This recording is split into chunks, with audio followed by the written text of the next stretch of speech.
Hello दोस्तों, welcome to main point study. तो आज हम करने वाले हैं हमारी क्लास 10th की भूगोल को रिवाइज। ठीक है, और रिवाइज करने का सबसे बढ़िया तरीका है कि उस चैप्टर के अंदर से जो भी मोस्ट इंपॉर्टेंट क्वेश्चन है वो आप कर लो, चैप्टर आपका रिवाइज हो जाएगा। और इस वीडियो में मैं यही करवाने वाला हूं, टॉपिक वाइज जो जो इंपॉर्टेंट क्वेश्चन है वो सारे इस वीडियो के अंदर मैं आपको कवर करवाने वाला हूं।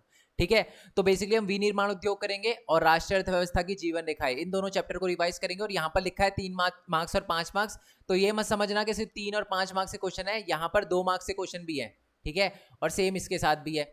तो चलो जी, बिना टाइम वेस्ट करे हम अपने क्वेश्चन को शुरू कर देते हैं। तो सबसे पहले तो उद्योग होता क्या है, विनिर्माण उद्योग क्या होता है। तो देखो, जहां पर भी कच्चे माल को एक मूल्यवान वस्तु में परिवर्तित किया जाता है अधिक मात्रा में, तो उसी को हम विनिर्माण उद्योग कहते हैं। है ना, आप अगर अपने घर के अंदर एक टीवी बना रहे हो तो वो विनिर्माण उद्योग नहीं है, क्योंकि अधिक मात्रा नहीं है, एक ही टीवी बना रहे हो। बट आप अगर फैक्ट्री में हजारों टीवी बना रहे हो तो विनिर्माण उद्योग में आएगा। ठीक है, देखो, कच्चे माल को कच्चे पदार्थ को मूल्यवान उत्पाद में परिवर्तित कर अधिक मात्रा में वस्तु के उत्पादन को विनिर्माण या वस्तु निर्माण कहा जाता है। ठीक है, चलो जी, वस्तु निर्माण उद्योग कहा जाता है। नेक्स्ट है आपका नेक्स्ट क्वेश्चन है कि विनिर्माण उद्योग का अर्थ क्या है और इससे आर्थिक विकास की रीढ़ क्यों माना जाता है। बहुत इंपॉर्टेंट है, आपसे थोड़ा सा घुमा के भी क्वेश्चन पूछा जा सकता है कि ये बताओ कि विनिर्माण उद्योग का क्या महत्व है, विनिर्माण उद्योग हमारे लिए क्यों जरूरी है, उद्योग हमारे लिए क्यों जरूरी है भारत के विकास के लिए।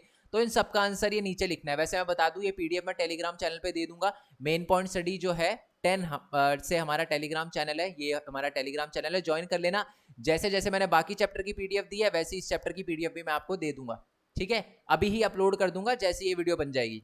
चलो जी, तो अब हम देख लेते हैं कि विनिर्माण उद्योग के महत्व क्या है। तो ये अलग अलग जो क्वेश्चन है वो आप पढ़ लेना, लैंग्वेज अलग अलग है, क्वेश्चन का मतलब सेम ही है। चलो, अब आते हैं तो विनिर्माण उद्योग के क्या महत्व है। तो देखो, पहली बात तो यह है कि आपको घुमा के अगर क्वेश्चन आए कि विनिर्माण उद्योग को सामान्यतः विकास और आर्थिक विकास की रीढ़ की हड्डी क्यों समझा जाता है, तो आपको यही आंसर लिखना है ना।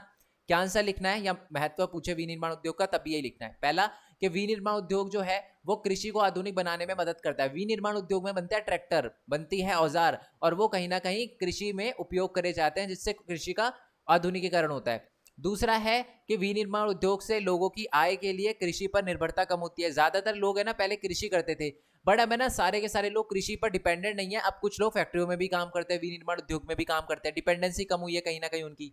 तीसरा पॉइंट है, विनिर्माण उद्योग में बेरोजगारों को बेरोजगारी और गरीबी दूर करने में मदद मिलती है। लोगों को जॉब मिलती है ना विनिर्माण उद्योग में, तो इससे कहीं ना कहीं उनकी गरीबी भी खत्म होती है। और साथ में उद्योग की स्थापना से पिछड़े क्षेत्रों में भी क्षेत्रीय असमानताओं को कम किया जा सकता है। देखो, अगर कोई एरिया है जो बहुत ही पिछड़ा हुआ है, बट अगर वहां पर विनिर्माण उद्योग लगना शुरू हो जाए ना, तो उस एरिया का डेवलपमेंट होना शुरू हो जाता है। ठीक है जी, चलो, तो नेक्स्ट वाले पॉइंट पे आते हैं। नेक्स्ट वाला पॉइंट क्या है कि विनिर्माण द्वारा उत्पादित वस्तु को निर्यात बढ़ता है, जिससे विदेशी मुद्रा प्राप्त होती है। इसका मतलब है कि एक जो फैक्ट्री होती है उसमें जो भी चीजें बनती है, अगर वो दूसरे देश में एक्सपोर्ट करी जाती है, भेजी जाती है, तो डॉलर आते हैं, तो यानी विदेशी मुद्रा आती है, तो विदेशी मुद्रा भी इससे प्राप्त होती है।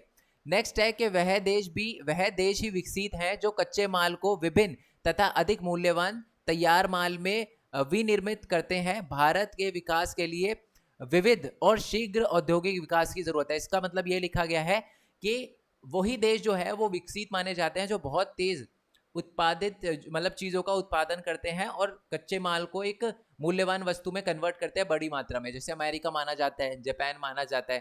ठीक है, तो भारत की भी ये जरूरत है कि भारत को भी अगर आर्थिक विकास तेजी से करना है तो ये चीज करनी पड़ेगी, बहुत तेजी से कच्चे माल को तैयार माल में कन्वर्ट करना पड़ेगा। चलो जी, ये क्वेश्चन आ जाए, 2 नंबर का क्वेश्चन आएगा और बहुत इंपॉर्टेंट क्वेश्चन है कि छोटा नागपुर हमारा जो पठार है वहीं पर ज्यादा हमें लोहा और इस्पात के उद्योग देखने के लिए मिलते हैं। क्यों क्यों देखने के लिए मिलते हैं, या थोड़ा सा क्वेश्चन अगर ट्रिकी भी आ सकता है कि हमें लोहा और इस्पात उद्योग सबसे ज्यादा कहां देखने के लिए मिलते हैं और क्यों।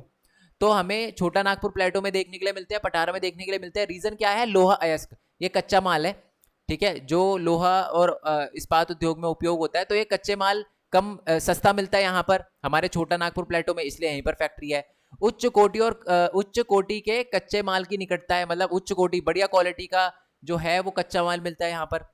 साथ में सस्ते श्रमिक है यहाँ पर। ठीक है, बिहार के, वेस्ट बंगाल के, है ना, यहाँ झारखंड के अपने, और अपने छत्तीसगढ़, ये सारे के सारे स्टेट के जो है वो यहाँ पर जो मजदूर है वो कम पैसे लेते हैं। ठीक है, नेक्स्ट है कि स्थानीय बाजार में इनकी विशाल मांग। आप देखोगे ना तो वहीं पर है ना जमशेदपुर के अंदर और यहीं पर बहुत बड़ी बड़ी फैक्ट्रियां हैं जिनको लोहा और इस्पात उद्योग लोहा और इस्पात की जरूरत पड़ती है। तो छोटा नागपुर प्लेटो के अंदर ही बहुत सारी लोहा इस्पात की फैक्ट्री है और वहीं से पास में पड़ता है जिस फैक्ट्री को लोहा और इस्पात की जरूरत पड़ती है।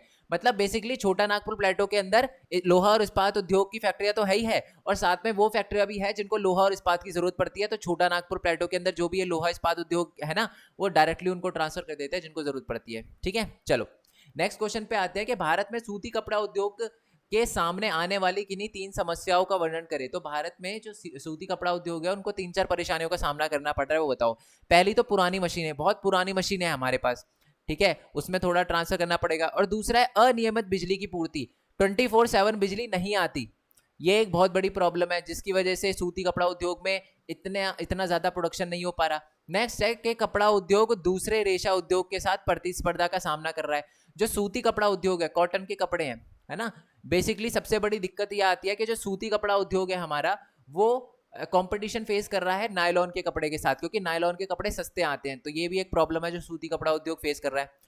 और लास्ट है कि भारत में उच्च कोटि का सूत तो बनता है, सूत का मतलब होता है धागा तो बढ़िया क्वालिटी का बनता है, बट यहाँ पर कपड़ा जो है वो बढ़िया क्वालिटी का नहीं बन पाता। इसलिए क्या करना पड़ता है, हम धागे को एक्सपोर्ट करते हैं और बना बनाया कपड़ा इंपोर्ट करते हैं। तो ये भी एक प्रॉब्लम है। अगर यहाँ पर बढ़िया क्वालिटी का कपड़ा भी बनना लगे तो सोने पे सुहागा हो जाएगा, बट अभी के लिए नहीं बन रहा, इसलिए ये एक बहुत बड़ी प्रॉब्लम है। ठीक है, चलो नेक्स्ट है आपका कि जांच कीजिए कि मीठे पानी के संसाधनों के औद्योगिक प्रदूषण के क्या कारण, मतलब क्या लिखा है, जांच करें कि मीठे पानी के संसाधनों के औद्योगिक प्रदूषण के क्या कारण है। अच्छा, मतलब मीठे पानी में जो प्रदूषण हो रहा है वो बेसिकली किस वजह से हो रहा है। तो देखो, जल प्रदूषण जो हो रहा है वो उद्योगों द्वारा जो कार्बोनेटेड और अकार्बोनेटेड पदार्थ है ना, वो नदी में डायरेक्टली छोड़ दिए जाते हैं, जिसकी वजह से जल प्रदूषण होता है।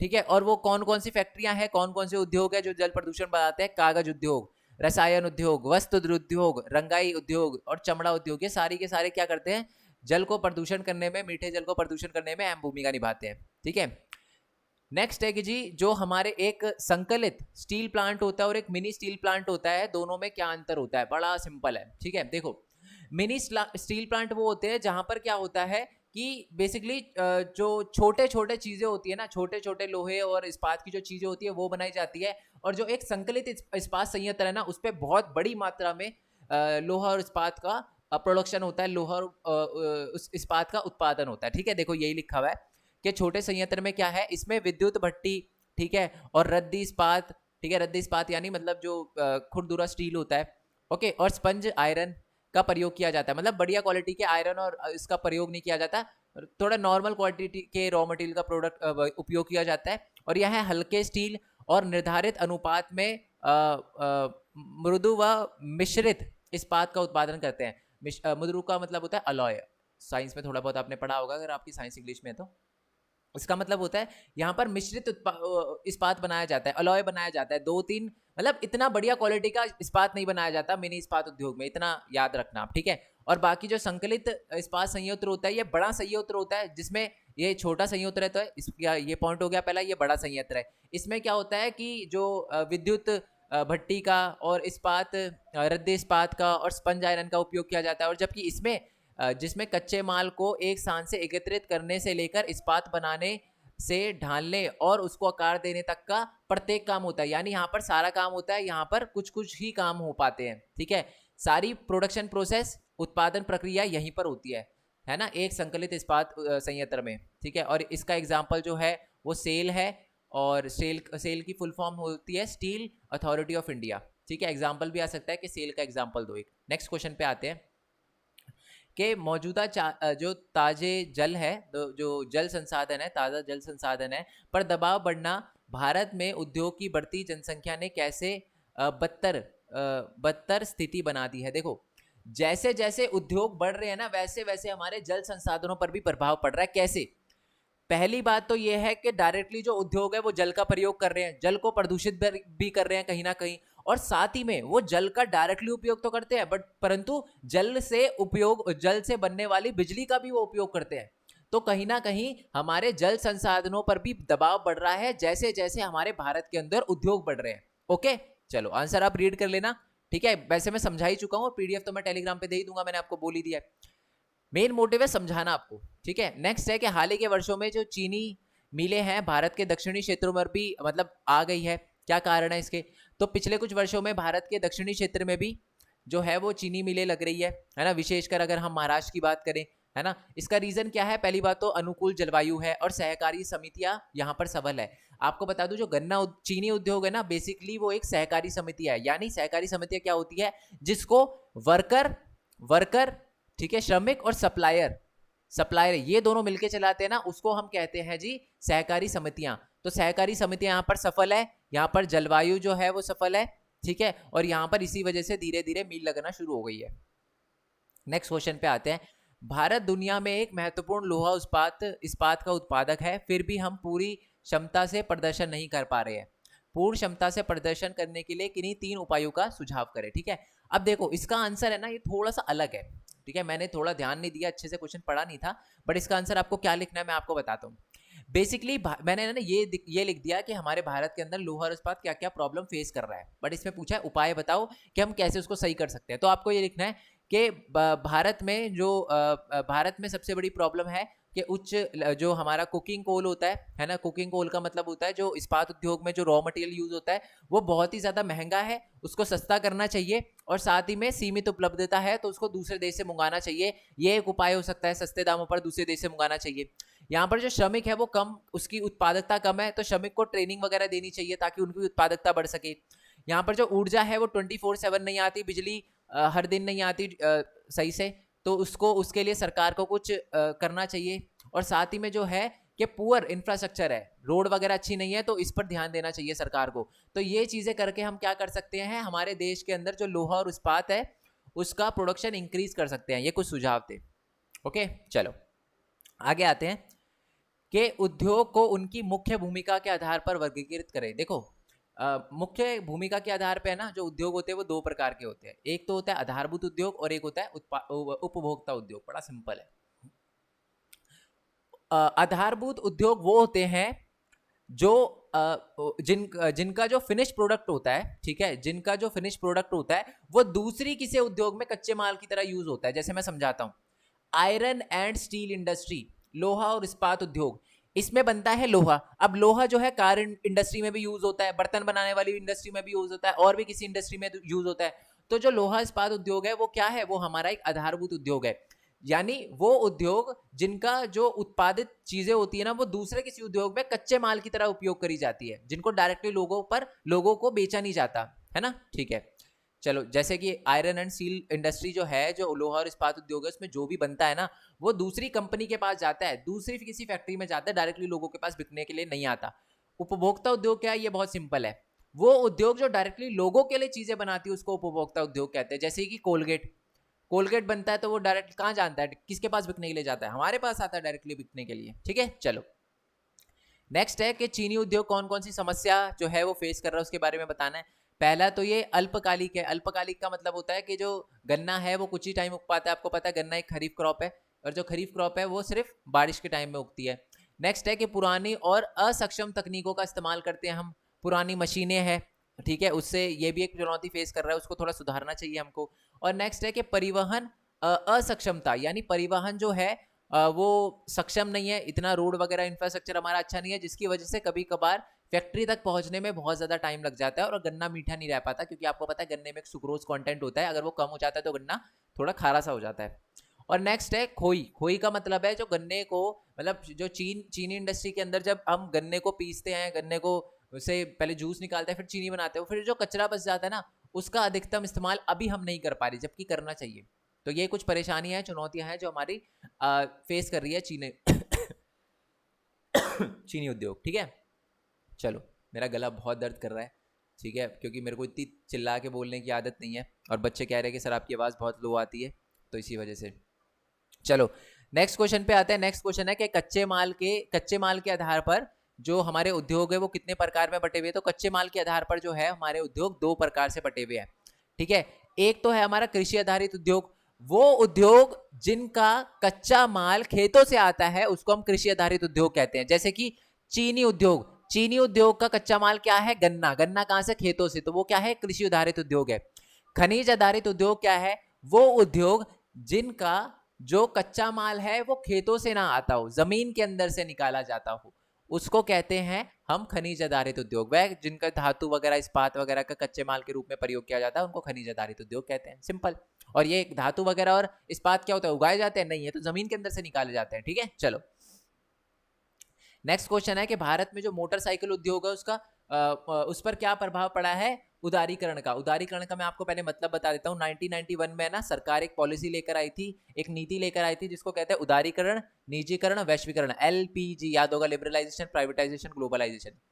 बेसिकली है ना, LPG के आने से पहले, गवर्नमेंट की इस पॉलिसी आने से पहले ना, कोई भी भारत में अलग अलग कंपनियां नहीं होती थी। कार की सिर्फ एक दो कंपनियां होती थी और कोई कंपनी नहीं थी। बट जैसे ही गवर्नमेंट ने ये पॉलिसी लगाई है ना, LPG लेकर आए, वैसे ही बहुत सारी कंपनियां इंडिया के अंदर आकर व्यापार करने लग गई, कंपनियां कारोबार की आ गई। अगर आप अपने दादा दादी से पूछोगे ना उन्होंने कितनी कार की कंपनी देखी अपने बचपन में, तो उनको 2-3 के नाम भी याद नहीं होंगे, मुश्किल से। बट आप यहाँ पर आज इंडिया में बहुत सारी है ना, बहुत सारी कंपनियां है।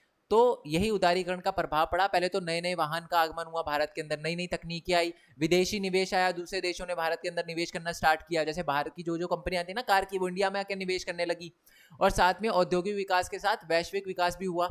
हमारा तो औद्योगिक विकास हुआ, साथ में पूरे विश्व का विकास भी हुआ और कई देशों की कंपनियां को आगे बढ़ने में मदद मिली और हमारे देश की कंपनियों को भी आगे बढ़ने में मदद मिली, क्योंकि हमने जब दूसरे देशों की कंपनी को अपने देश में आने लग दिया तो बाहर की कंपनियों ने भी अपने देश के अंदर हमको आने दिया, हमारी कंपनियों को आने दिया। ओके, ये बहुत इंपॉर्टेंट क्वेश्चन है कि जूट के उत्पादन को बढ़ाने के लिए सरकार ने क्या किया है। तो मैं आपको बता दूं, जूट के उत्पादन को बढ़ाने के लिए ना सरकार एक नीति लेकर आई है, भारत सरकार, जिसको कहा जाता है राष्ट्रीय जूट नीति। ये 2005 में आई थी, जिसमें सरकार ने कोशिश करी थी कि जो हमारा जूट है उसका उत्पादन बढ़ाया जा सके और उसकी मांग को बढ़ाया जा सके। और साथ में एक और चीज़ करी जा रही है, भारत सरकार क्या कर रही है, प्लास्टिक के बैग को बैन कर रही है ताकि जूट के जो बैग होते हैं उनका ज़्यादा से ज़्यादा उपयोग किया जाए। ठीक है, चलो ठीक है, चलो आगे आते हैं हम। नेक्स्ट क्वेश्चन है, ये बहुत इंपॉर्टेंट क्वेश्चन है जी, मार्क कर लो, एग्जाम में पक्का आ सकता है। ये 3 नंबर का या 5 नंबर का, 2 नंबर का नहीं आएगा क्वेश्चन। क्वेश्चन क्या है कि जो हुगली नदी है उसके तट पर प्रमुख रूप से ज्यादातर हमें जूट मिलें देखने के लिए मिलती है। क्यों, रीजन क्या है?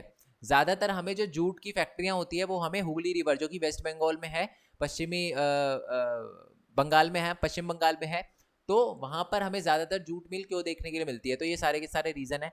पहला तो यहाँ पर पटसन यानी जूट उद्योग की निकटता है, यानी जो जूट उद्योग होते हैं उनको पटसन या जूट की जरूरत तो पड़ती है, तो वहां पर ज्यादातर जूट उगाए जाते हैं, है ना, हुगली रिवर के पास। दूसरा, सस्ता जल परिवहन है, वहां पर फिर दूसरे देश में एक्सपोर्ट भी करा जाता है। आपको पता है वेस्ट बंगाल के पास ही फिर तट आ जाता है, तो वहां से एक्सपोर्ट करा जाता है। हल्दिया पोर्ट है ना वहां पर।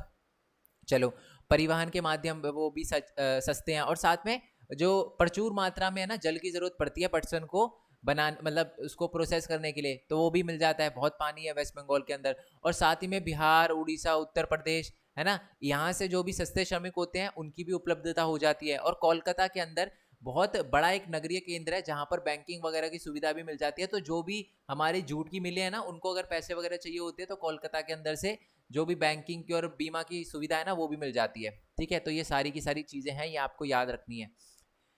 नेक्स्ट क्वेश्चन पे आते हैं कि कृषि तथा उद्योग एक दूसरे के पूरक है जी, बहुत इंपॉर्टेंट क्वेश्चन है ये। कृषि और उद्योग जो है वो एक दूसरे के पूरक हैं, यानी देखो इसका मतलब क्या है, कृषि और उद्योग साथ साथ चलते हैं। उद्योग में जो भी चीजें बनती है वो कहीं ना कहीं कृषि में उपयोग करी जाती है, जैसे ट्रैक्टर वगैरह और ये सारी की सारी चीजें। और इससे क्या होता है कि जो कृषि है वो कहीं ना कहीं उद्योग के लिए एक मार्केट है। मतलब जो उद्योग है उनकी चीजें, जो फैक्ट्री जो ट्रैक्टर वगैरह, वो कौन खरीदेगा? कृषि के किसान ही खरीदेंगे। तो इसलिए उद्योग कहीं ना कहीं कृषि पर डिपेंडेंट है। और औजारों के लिए जो कृषि है, किसान है, वो किस पर डिपेंडेंट है? उद्योग पे, कि उद्योग जब औजार बनाएंगे तभी हम उसका यूज कर पाएंगे, है ना। तो इसलिए एक दूसरे के डिपेंडेंट है। और साथ में किसान को कीटनाशकों की जरूरत भी पड़ती है ना, पेस्टिसाइड, फर्टिलाइजर की, उर्वरक की जरूरत पड़ती है। कहाँ से आता है? उद्योग से ही तो आता है, फर्टिलाइजर उद्योग से आता है। चलो जी, नेक्स्ट क्वेश्चन पे आते हैं कि भारत में औद्योगिक प्रदूषण को नियंत्रण करने वाले किसी 5 उपायों को बताइए। मतलब अगर जो फैक्ट्री से निकलने वाला जो प्रदूषण है उसको हम कम कैसे कर सकते हैं, उसके 5 उपाय बताइए। ये ना बहुत इंपॉर्टेंट क्वेश्चन है, मैं आपको बता दूं। देखो इस पीडीएफ के अंदर जो भी क्वेश्चन है ना वो सारे इंपॉर्टेंट ही है बच्चे। ठीक है, चलो आ जाते हैं अब थोड़ा सा नीचे। आंसर क्या है इसका? तो पहली बात तो है कि विनिर्माण प्रक्रिया में सुधार लाया जाए जिससे कम से कम प्रदूषण हो, यानी फैक्ट्रियों के अंदर जो है वो अपडेटेड मशीनरी लाई जाए जिससे कम से कम प्रदूषण हो। पहला पॉइंट ये हो गया।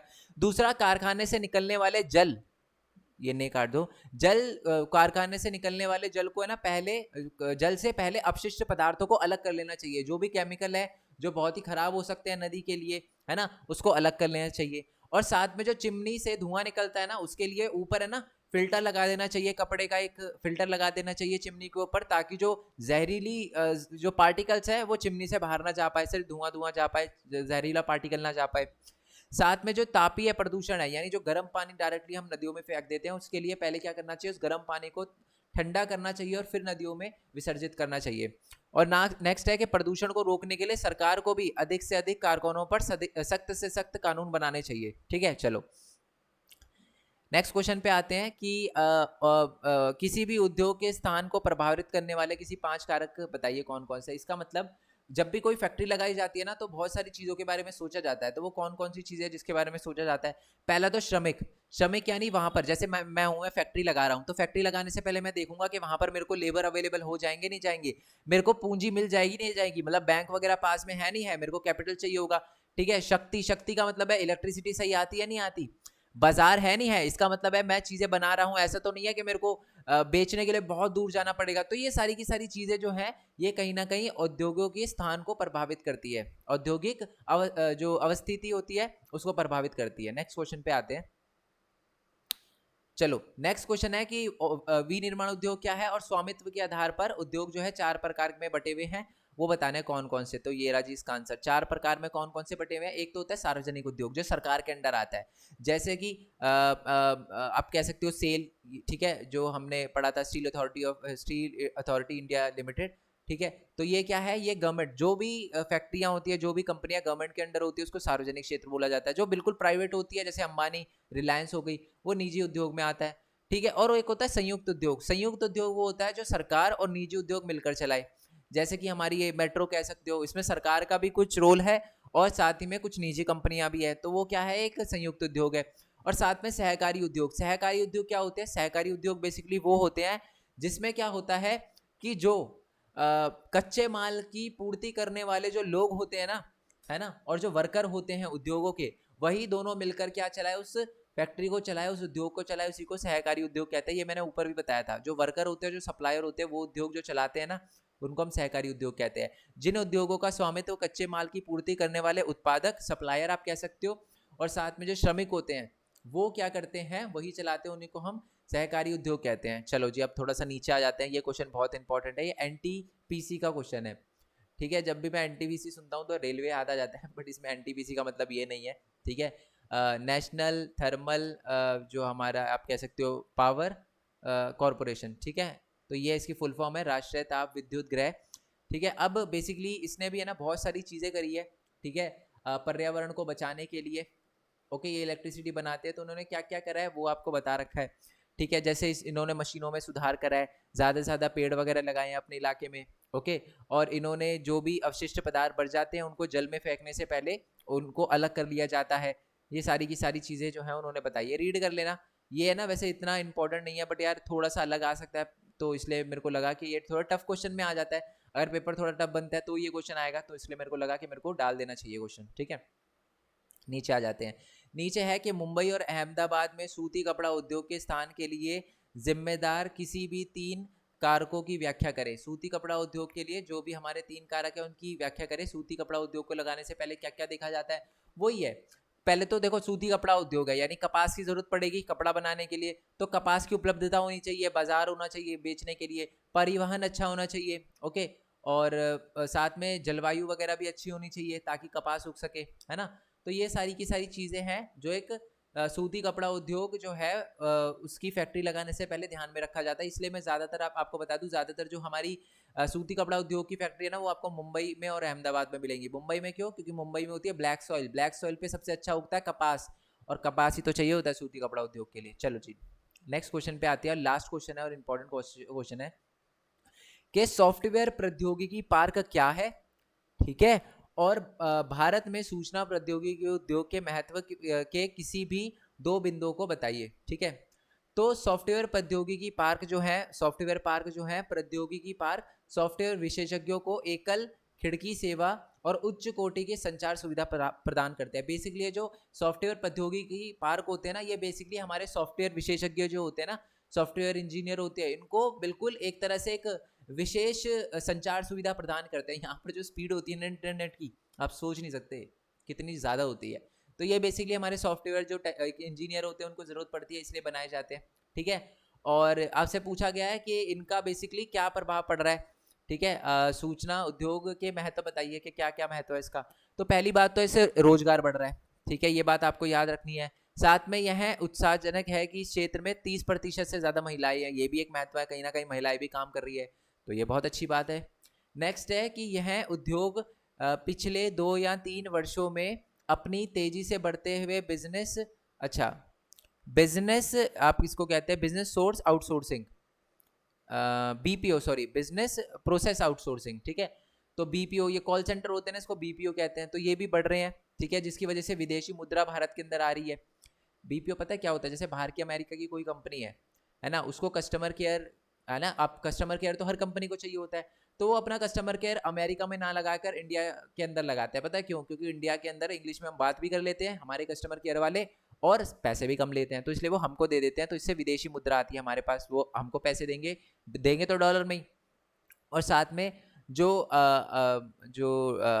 क्या लिखा है ये, हार्डवेयर हार्डवेयर और सॉफ्टवेयर में निरंतर वृद्धि भारत में आईटी उद्योग की सफलता की कुंजी है। इसका मतलब ये है कि भारत के अंदर जो आईटी उद्योग है ना कहीं वो भी बहुत तेजी से बढ़ रहा है, जिससे कहीं ना कहीं हमारे भारत को बहुत ज़्यादा फायदा हो रहा है, और इससे ही भारत जो है वो विकास कर पाएगा। ठीक है, चलो ये हो गए। अब है ना यार, मैं छोटा सा ब्रेक ले लेता हूँ, इसका मतलब मैं है कि ये वाली वीडियो मैं अलग से डालूंगा, क्योंकि मेरी गला बहुत दर्द हो रहा है। मैं पहले गर्म पानी वगैरह पीऊँगा, क्योंकि प्रॉब्लम हो सकती है मेरे को बहुत, क्या पता अगली वीडियो बनाने के लायक ही ना रहूँ, इसलिए मैं पानी वानी पी लेता हूँ। ठीक है, आप ये कर लो, एंड ये करने के बाद फिर ये जो नेक्स्ट वीडियो डालूंगा वो भी अभी 2 मिनट में डाल दूंगा मैं, जैसी बन जाएगी। ठीक है, तो आप ये सारे के सारे पॉइंट्स कवर करो, तो हम उसके बाद फिर नेक्स्ट वीडियो पे आते हैं। ठीक है, मिलते हैं नेक्स्ट वीडियो में, तब तक के लिए जय हिंद, जय भारत, वंदे मातरम। Thanks for your support, bye bye.